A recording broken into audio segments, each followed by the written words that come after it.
आज आपको मिलना है धमाकेदार पॉइंट कमर दर्द का, जिसे लगाने के बाद आप कहेंगे जस्ट वाओ कि वाह, आज तो मज़ा ही आ गया। आप देखिए, हर दूसरे घर में कमर दर्द से परेशान है व्यक्ति।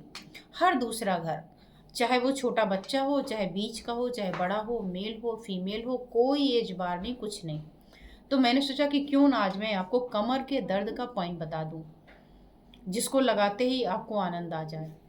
तो आज की वीडियो में लास्ट तक बने रहिएगा, ताकि सारे सिम्टम, सारे कॉजेस, सारे प्रिवेंशन और साथ में एक्यूप्रेशर के पॉइंट बता सकूं, जिसे लगा करके घर बैठे आप अपने आप को स्वस्थ कर सकें।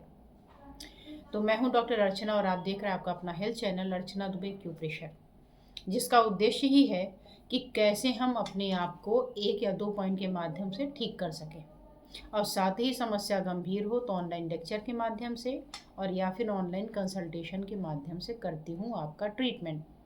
तो अगर आप किसी गंभीर समस्या से पीड़ित हों, कोई ऐसी परेशानी है जो 1-to-1 कंसल्टेशन के बिना नहीं हो सकता है, तो उसके लिए सामने मैं नंबर दे रही हूँ, इस पर आप अपना सारा रिपोर्ट और डिटेल भेज करके अपॉइंटमेंट फिक्स करके बात कर सकते हैं।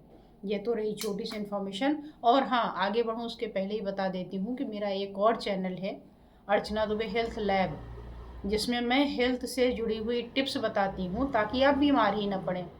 अब कमर दर्द है, कमर दर्द के ऐसे कारण बताऊंगी कि जो आप हैरान हो जाएंगे कि इससे भी हो सकता है क्या। हाँ, बिल्कुल हो सकता है। तो ये जो हेल्दी टिप्स होती हैं वो मैं दूसरे चैनल बताती हूँ। क्यों?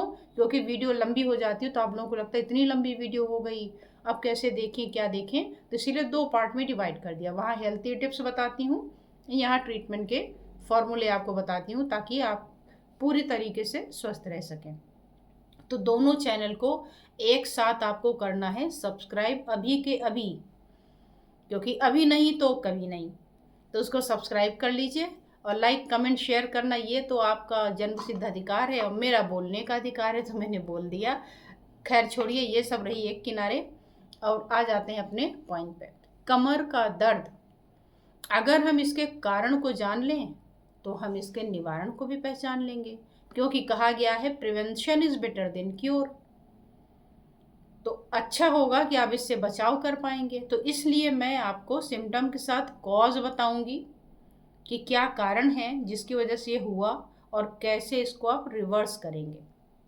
तो सबसे पहले अगर हम कॉज की बात करेंगे, कॉमन कॉज की बात करेंगे, कुछ तो होते हैं कि जो अनकॉमन है, हो गए तो हो गए, लेकिन जो बहुत ही ज़्यादा कॉमन मिस्टेक्स हैं जिसे हम करते हैं, कमर दर्द वाले रोगी जिससे परेशान होते हैं, उस पे पहले मैं आऊँगी। तो सबसे पहला है हमारा मसल या लिगामेंट का स्ट्रेन, यानी उस पर खिंचाव आ जाना। ये सबसे ज़्यादा कॉमन है। और ये क्यों होता है, क्यों खिंच जाती है मसल वहाँ की, क्यों हो जाता है लिगामेंट या मसल में strain? Because of over use. ज़रूरत से ज़्यादा आप किसी चीज़ का यूज़ करेंगे तो ख़राब हो जाता है। कोई भी चीज़ हो, किसी भी चीज़ का ओवर यूज़ करें। आपके घर का कोई सामान है, उसको ज़्यादा यूज़ कर लिया, ज़्यादा यूज़ ने ओवर यूज़ कर लिया, वो जल गई। आपने मशीन ऑन करके छोड़ दिया, बंद करना भूल गए, वो जल गई। गैस ऑन करके छोड़ दें, आपकी गैस ही पूरी निकल जाएगी। ओवर यूज़ कर लिया, जल्दी ख़त्म हो गई। जल्दी आपके किसी भी चीज़ के लिए अच्छा नहीं होता है। तो इसी तरीके से जब आप ओवर यूज़ करते हैं कमर का, बहुत ज़्यादा झुकने का, सीधा होने का, झुकने का, सीधा होने का, इस तरीके का कोई काम है, या लॉन्ग सिटिंग है, बहुत देर सुबह से शाम तक बैठे हैं, तो सोचिए जिस मसल के ऊपर आप बैठे हैं उसकी तो बैंड बज जाएगी ना। और इस समय अगर आप बैठ करके मुझे सुन रहे हैं, तो आप देखिए ज़रा कि आपके कमर के भाग में खिंचाव तो नहीं आ रहा है। ये मैं क्यों बोल रही हूँ? इसलिए बोल रही हूँ कि रॉन्ग पोस्चर भी इस कमर के दर्द का कारण है। तो अगर आपके कमर में खिंचाव आ रहा है इस समय, इसका मतलब क्या हुआ कि आपका पोस्चर रॉन्ग है। तो उसको करेक्ट कर लीजिए, आराम आ जाएगा। तो ये छोटी छोटी मिस्टेक्स होती हैं जो मैं आपको बताया करती हूँ। तो ओवर यूज़ हो गया, या आपने इम्प्रॉपर लिफ्टिंग कर ली, कोई सामान उठा रहे हैं, पानी से भरी बाल्टी उठा रहे हैं, या झाड़ू पोछा करने के लिए झुके, गलत तरीके से झुके, और वहीं पर आपको स्प्रेन आ गया और आपकी कमर मुड़ गई और दर्द होना शुरू हो गया। या कुछ सडन ऑकवर्ड मूवमेंट्स होते हैं, जिससे अचानक से कोई चीज़ गिर रही, पकड़ने के लिए झुके और हमारी लिगामेंट कमज़ोर थी वहाँ की, और वो स्ट्रेंड हो गई। ये अक्सर होता है। या बाइक वगैरह में आप किक जब मारते हैं ना, तो वहाँ भी खतरा हो जाता है। तो ये कुछ कॉमन मिस्टेक्स हैं जिसकी वजह से ये दर्द हुआ करता है। इसके अलावा कुछ हमारी ऐसी प्रॉब्लम होती हैं जो होती हैं शरीर के जो हमारा स्पाइन का पार्ट है ना, उससे रिलेटेड होती हैं। जैसे मान लीजिए हर्निएटेड या आपका रप्चर डिस्क हो जाए, जो आपके दो वर्टिब्रा के बीच में गद्दी लगी हुई है वो आपकी बाहर निकल आए, बल्ज हो जाए या ब्रेक हो जाए, फट जाए। तो ये क्या करती है, जब फट गई तो उसका लिक्विड बाहर निकल आया, और बाहर निकल करके जो उसका नर्व है उसको कंप्रेस करेगा। या तो सेंट्रली वो कंप्रेस करके छोड़ देगा, या ज़्यादा है और आगे चला गया तो और आगे परेशानियां होती है। तो ये नर्व को कंप्रेस कर देता है, जिसकी वजह से दर्द बहुत ज़्यादा होता है, और कभी कभी इस कदर होता है कि वो दर्द आपके पैरों में भी रेडिएट करने लगता है। आप हिल डुल नहीं पाते, एक किनारे बैठ जाते हैं। और दूसरा होता है स्पाइनल स्टेनोसिस। स्टेनोसिस का मतलब होता है कड़ा पड़ जाना, हार्डनेस हो जाना, नैरोइंग हो जाना। तो कभी कभी ये कंडीशन तब होती है जब आपकी स्पाइनल की जो कैनाल है वो नैरो हो जाए, और वो प्रेशर दे आपके कहाँ, स्पाइनल कॉर्ड पे और स्किन नर्व पे। इसकी वजह से भी आपके कमर में और पैरों में होता है दर्द। इसके अलावा अर्थराइटिस, कई तरीके का अर्थराइटिस होते हैं। ऑस्टियोआर्थराइटिस होता है, आपका रिमेटॉइड होता है, गाउट होता है, बहुत सारे होते हैं। लेकिन जो ऑस्टियोआर्थराइटिस, ऑस्टियो का मतलब बोन, तो ये जो बोन से रिलेटेड वाली होती है ये आपके लंबर को सबसे ज़्यादा प्रभावित करती है। तो ये या कोई और अदर फॉर्म जैसे रिमेटॉइड वगैरह है, इसमें इन्फ्लेमेशन आ जाए। गाउटी अर्थराइटिस, इसमें इन्फ्लेमेशन आ जाता है। तो इन्फ्लेमेशन की वजह से यहाँ पर टाइटनेस और स्टिफनेस होकर के दिक्कत होती है। और अगर आप बात करें ऑस्टियो की, तो ऑस्टियो में तो बोन में ही अलाइनमेंट गड़बड़ हो गया, तो बोन में जो ऑस्टियोफाइट्स बन जाते हैं, बोन निकल जाती, कहते हैं सामान्य भाषा में हड्डी बढ़ गई, तो वो बढ़ करके आपके लोअर बैक को पिंच करती, चिकोटी काटती है, और जो आपके पेन और स्टिफनेस को जन्म देता है। ये बहुत ही ज़्यादा कॉमन है। इसके अलावा स्पाइन का कोई फ्रैक्चर हो गया हो तो भी कमर में दर्द होगा। अब स्पाइन का फ्रैक्चर कैसे होगा, आप गिर गए, कोई माइनर ट्रॉमा हो गया या कोई बड़ी इंजरी हो गई। माइनर ट्रॉमा पता भी नहीं चलता, अचानक से झटके से कहीं पर बैठ गए, लग गई और वहाँ फ्रैक्चर हो गया और पता भी नहीं चलता।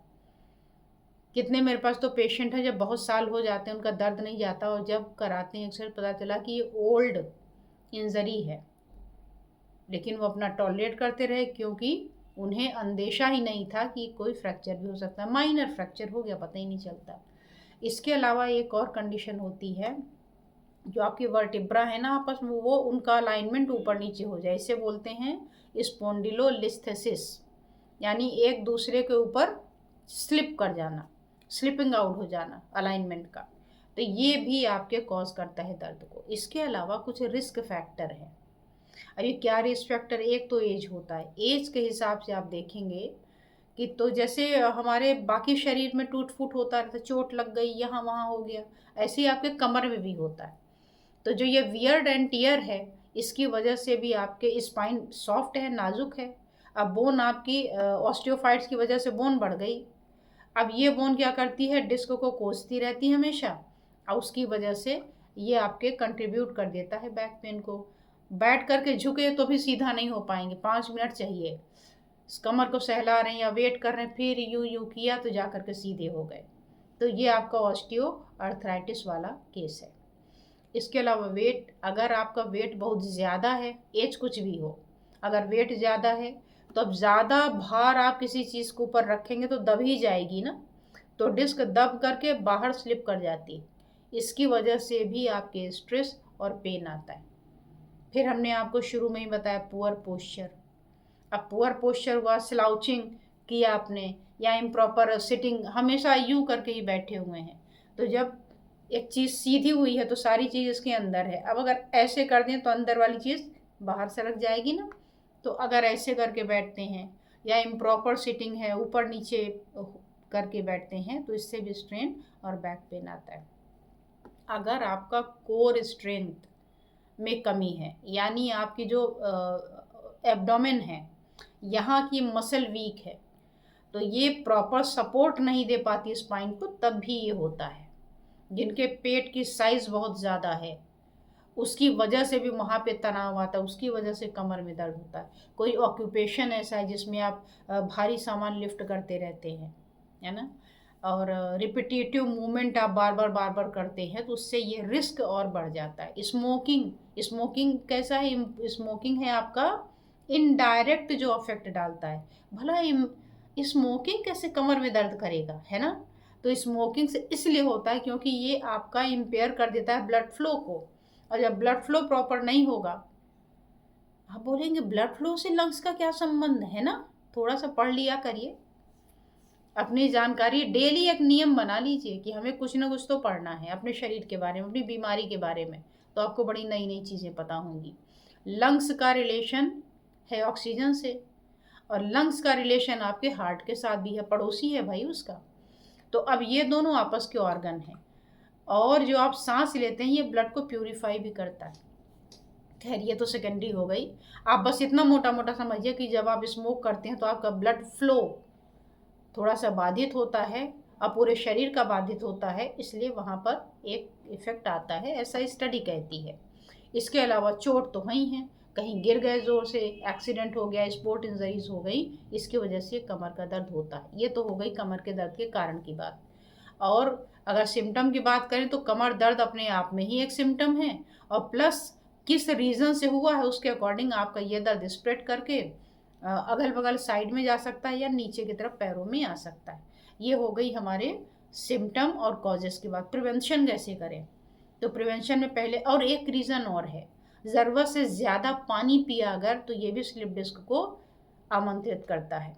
कैसे करता है? मैंने बैक पेन पर पूरी प्लेलिस्ट बना रखी है, उसको एक बार चेक कर लीजिएगा, उसमें आपको और पॉइंट भी मिल जाएंगे और रीजंस भी मिल जाएंगे। और दूसरे चैनल पे भी मैंने बैक से रिलेटेड डाल रखी हैं बहुत सारी छोटी छोटी टिप्स, जिसको जान करके आप अपने आप को फिट रखेंगे, तो इसीलिए मैंने शुरू में ही कहा था कि दोनों को ही सब्सक्राइब कर लीजिएगा। एनीवे, ये हो गई हमारी कारण की बात, ये हो गई हमारे लक्षण की बात। अब बात आ जाती प्रिवेंशन की। तो प्रिवेंशन में जो जो कारण रहा हो उसके अकॉर्डिंग आपको प्रिवेंशन करना है, ठीक है? जैसे मान लीजिए इम्प्रॉपर सिटिंग है, उसको सुधार लीजिए। अब इंजरी, एक्सीडेंट, फॉल, इसको तो हम सुधार नहीं सकते, लेकिन बाकी जो सुधार सकते हैं उसको सुधार लें। अब बात आती है एक्यूप्रेशर पॉइंट की। तो एक्यूप्रेशर पॉइंट क्या करेगा? ये आपके मसल को रिलैक्स कर देगा, तो जो पेन वगैरह हो रहा है उसमें आराम मिल जाएगा। क्या करें? तो एक पॉइंट होता है गवर्निंग वेसल का 26। ये आता तो अंगूठे में है, लेकिन काम आपके पीठ में करता है। क्या करें इसके लिए? तो इसमें आपको करना है, सिंपल सा स्केच पेन उठाना है ब्लैक। हमेशा की तरह दो ऑप्शन दूंगी। पहला ये कलर वाला है, तो अंगूठे में सामने पिक्चर बना हुआ है, आप देख सकते हैं, यहाँ पर ब्लैक कलर दोनों हाथों में लगा के छोड़ दीजिए। हो गया आपका ट्रीटमेंट। इतना ही सरल, इतना ही सहज है। और कभी कभी जब कोई इतना सरल होता है ना, तो लोगों को डाउट होने लगता है, how can it is help, how can it is working, is it working? तो वो सब अपना सोचते रहिए, ये है, ये ऐसी अद्भुत विधा है। तो ये हो गया कलर के माध्यम से। ये कलर कहाँ मिलेगा? जादुई ये स्टेशनरी की शॉप में मिलेगा, या आपके घर के बच्चों में, अगर बच्चे छोटे हैं तो उनके बॉक्स में मिल जाएगी स्केच पेन, ठीक है? दूसरा ऑप्शन आता है आपका मैग्नेट का। तो मैग्नेट का एक सिरा तो होता है वाइट, एक सिरा होता है येलो, ये सामने देख लीजिए, और इसको लगाते हैं टेप के माध्यम से। इसको उठाया और जिस जगह पे आपने कलर लगाया था उसी स्थान पे या तो कलर या तो मैग्नेट लगा सकते हैं। कुछ लोगों को दोनों हाथों में लगाएंगे, जैसा पिक्चर में दिखाई दे रहा है। कुछ लोगों को कलर कंफर्टेबल लगता है, कुछ लोगों को मैग्नेट कंफर्टेबल लगता है। कुछ लोग दिन में कलर, रात में मैग्नेट लगा लेते हैं, क्योंकि लंबे समय तक लगाना है, 12-12 घंटे, क्योंकि समस्या ज़्यादा है, जल्दी ठीक करना है, तो ज़्यादा समय के लिए कुछ लोग दिन में कलर, रात में मैग्नेट लगा लेते हैं। तो एक के ऊपर एक मत ओवरलैप करिए, या कलर या मैग्नेट, या टाइम बना लीजिए कि दिन में ये, रात में ये कर लेंगे, तो ये करके कर सकते हैं। अब अगर बात की जाए कि ये मिलेगा कहाँ, तो इसके लिए मैं यहाँ नंबर दे देती हूँ, आप इस पर मैसेज करके ऑर्डर कर सकते हैं, और आप देखेंगे कि लगाते ही आपको मज़ा आ जाएगा। पूरी पीठ आपकी बिल्कुल रिलैक्स और गरम गरम लगने लगेगी। और आपको अच्छा लगेगा। लेकिन ये किन केसेस में अच्छा लगेगा? जो एक्यूट है, नई परेशानी आई है। लेकिन अगर आपकी स्लिप डिस्क है या ऑस्टियो का सीवियर केस है, स्पाइनल स्टेनोसिस है या स्पॉन्डिलोलिस्थेसिस है और समस्या गंभीर है, उसके ग्रेड काफ़ी ऊपर जा चुके हैं, तो एक पॉइंट से शायद काम न बने। तो इसके लिए मैंने पहले ही कह दिया कि जिनका आराम हो गया वहाँ तो बहुत ही बढ़िया, जिनको आराम नहीं मिले और उनको लगे कि यहाँ कंसल्टेशन ली जा सकती है तो वो ले सकते हैं। और नंबर मैंने पहले ही दे दिया था, तो उसको आप देख करके वहाँ पे आ करके और अपना प्रॉपर कंसल्टेशन भी कर सकते हैं। तो आज बस इतना ही, फिर मिलती हूँ किसी और विषय के साथ। धन्यवाद, नमस्कार।